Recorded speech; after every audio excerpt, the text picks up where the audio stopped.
F1 as a gaming brand, there's been hundreds and hundreds of games. I think there's been 115 Formula 1 games to date. But sales-wise, they've never quite achieved what you perhaps expect from a sport that's as massive as it is across the world. So we've gone back and totally redesigned the way that we're trying to think about Formula 1 games.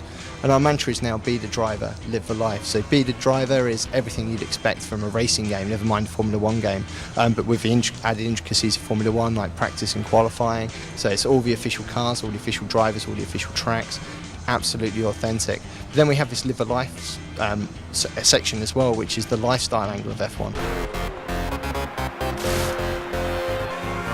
These drivers earn millions and millions of pounds. They have girls, they have press attention, they have glamour.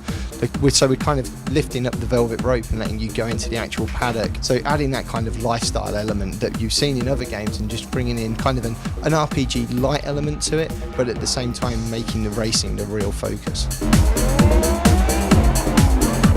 When you first boot the game, you'll be taken into a press conference. So ask you basic information like your name, where you're from, but also what kind of experience you're expecting. Are you after this real hardcore simulation experience I just talked about, or are you perhaps new to Formula 1 games? You don't know what an anti-roll bar does or what a gear ratio is. You just want to have kind of your handheld early on so that you get to know the tracks, you get to know what it's about, what kind of length of career you're after, so you can have a 3, 5 or 7 year career.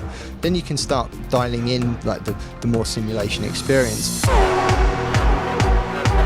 Grid and Dirt 2 and Dirt have very different handling models to Formula 1. Formula 1 cars are completely unique, even to something like IndyCar, because IndyCar is obviously oval racing predominantly, whereas F1 is always circuit racing.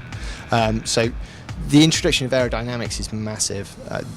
The speeds that these cars can take corners at is unbelievable when the aero is working properly. So we've been working with a guy called Anthony Davidson, who raced in Formula 1 for a number of years for BAR and Super Aguri, so that we're getting as authentic a Formula 1 experience as we can get for the real hardcore simulation guys, that they can get as near to Formula 1 as actually sitting in one of these cars, but at the same time making it playable so that it's not just 30 people in the world who can play it. And then it's about then making that level of accessibility so that we can then tone that down if you want a slightly less simulation experience.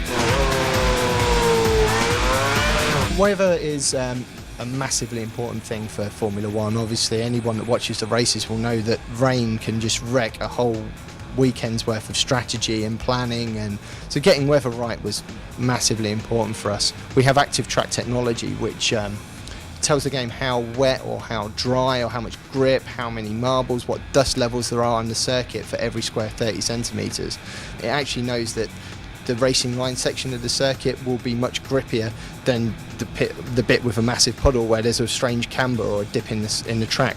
And another good thing is that with the weather system that we're able to then feed it back into the Ego engine, so now on our future racing games, say for example Dirt 3, we'll be able to feature fully dynamic weather. Obviously press is really important in any sport and probably in most businesses, so you've got to have this kind of public profile. There's two different kinds of press in the game. There's the impromptu press conference. You've not qualified very well, you get a microphone shoved under your nose after you've just finished qualifying and they want to know why you've not done very well or why you've done really well.